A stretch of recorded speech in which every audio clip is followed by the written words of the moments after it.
లేదా ఈ బ్రహ్మాండానికి ఒక పగటి కాలం. ఈ 14 మన్వంతరాలు పూర్తయ్యాక ఈ సృష్టి ముగిసి కొత్త సృష్టి మళ్లీ మొదలవుతుంది.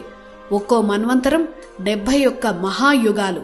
ఒక మహాయుగంలో 4 యుగాలు అంటే 43,20,000 సంవత్సరాలు ఒక మహాయుగం. ఆ లెక్కన స్వయంభువ మన్వంతరం మొదలై 198,58,85,000 సంవత్సరాలైంది.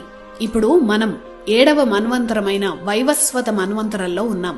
సూర్యుడి వెలుగు నుంచి జన్మించిన స్వయంభువ మనువు నుంచి మానవ జాతి వృద్ధి చెందింది. సూర్యుడి వెలుగుని భా అంటాం. ఆ వెలుగు నుంచి పుట్టిన వారసులు కాబట్టే మనువు వారసులను దేవతలు భారతులు అని పిలిచారు. వీరు నివసించిన ప్రాంతం భరతవర్షమైంది. అలా వచ్చింది భారత అనే పేరు.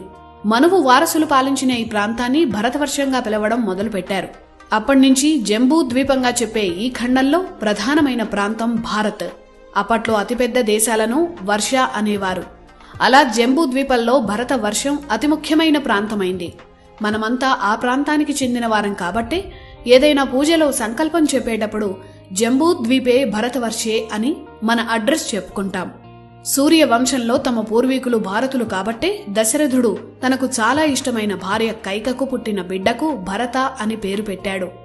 ఆ తర్వాత శకుంతల తన తండ్రి అయిన విశ్వామిత్రుడి పూర్వీకులు భారతులే కాబట్టి తన బిడ్డకు భరత అని పేరు పెట్టింది. అంతే తప్ప ఈ భరతుడు పాలించినందుకే భారతదేశం అని పేరు రాలేదు. మానవ జాతికి మూల పురుషులు ఆ భరతులు. మన రూట్స్ అక్కడే ఉన్నాయి. అందుకే మనమంతా భారతీయులమయ్యాం. మన చరిత్రలో భరత అనే పేరుతో చాలా మంది ఉన్నారు. భరత అనేది ఒక వ్యక్తి పేరు కాదు. భరత అనేది ఈ నేల మీద పుట్టిన మానవ జాతి పేరు. ఇది భరత అనే పదం వెనుక ఉన్న అసలైన కథ. ప్రతి మన్వంతరం ముగియగానే ప్రళయం రావడం, మళ్లీ కొత్త జీవం పుట్టడం జరుగుతుంటాయి. ఇప్పుడు మనం ఉంటున్న మన్వంతరం వైవస్వత మన్వంతరం. ఇది 7వ మన్వంతరం. అందుకే పూజల్లో వైవస్వత మన్వంతరే కలియుగే ప్రథమ పాదే అని సంకల్పం చదువుతాం. ఈ వైవస్వత మన్వంతరాన్ని ప్రారంభించిన మనువు వైవస్వత మనువు. వివస్వత అంటే సూర్యుడు. సూర్యుడి అంశతో వైవస్వత మనువు పుట్టాడని మత్స్య పురాణం చెప్తోంది. అంటే ఈ మనువు కూడా సూర్యుడి కుమారుడే. అందువల్ల ఇతని వంశం కూడా భారత వంశమే. ఈ వైవస్వత మనువు కుమారుడే ఇక్ష్వాకు. ఇక్కడితో సూర్యవంశం ప్రారంభమైంది.